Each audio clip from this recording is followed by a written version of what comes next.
Ici, c'est le retour d'une expédition militaire de ce qu'on appelle la force publique. À l'époque, c'est l'armée congolaise, à l'époque belge, en 1918, il y a plus de 108 ans.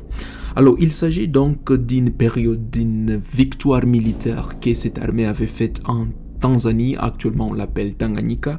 Il s'agit de l'armistice du 11 novembre 1918. Le 11 novembre 1918 a marqué la fin des combats de la Première Guerre mondiale de 1914 jusqu'à 1918.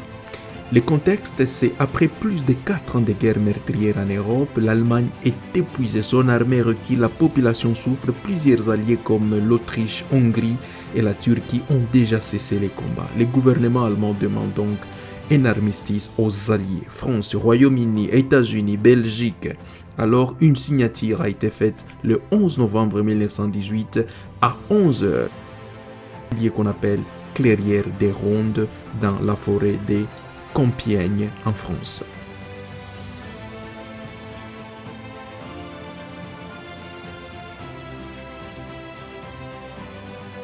Alors, conséquence, fin des combats le 11 novembre à 11h, le fameux 11e jour du 11e mois à la 11e heure.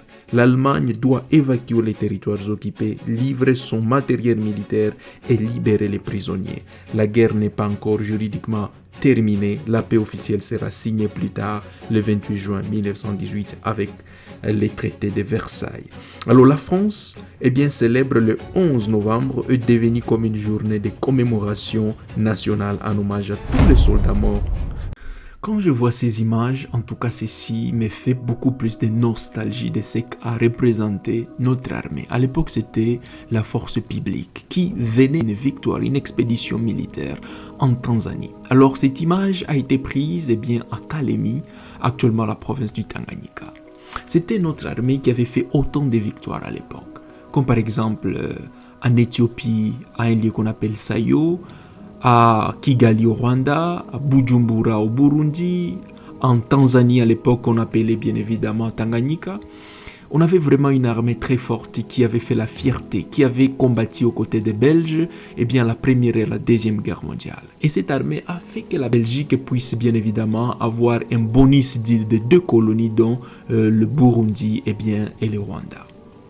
Et c'est la raison pour laquelle je me pose la question, que pouvons-nous faire encore pour avoir une armée si forte, une armée très disciplinée, une armée bien structurée, bien payée, une armée qui puisse protéger les territoires nationaux? J'ai toujours dit que le Congo ne pourra jamais compter sur la paix aussi longtemps qu'on n'a pas une armée vraiment très solide comme celle-ci. Et j'espère que ceci sera possible un jour.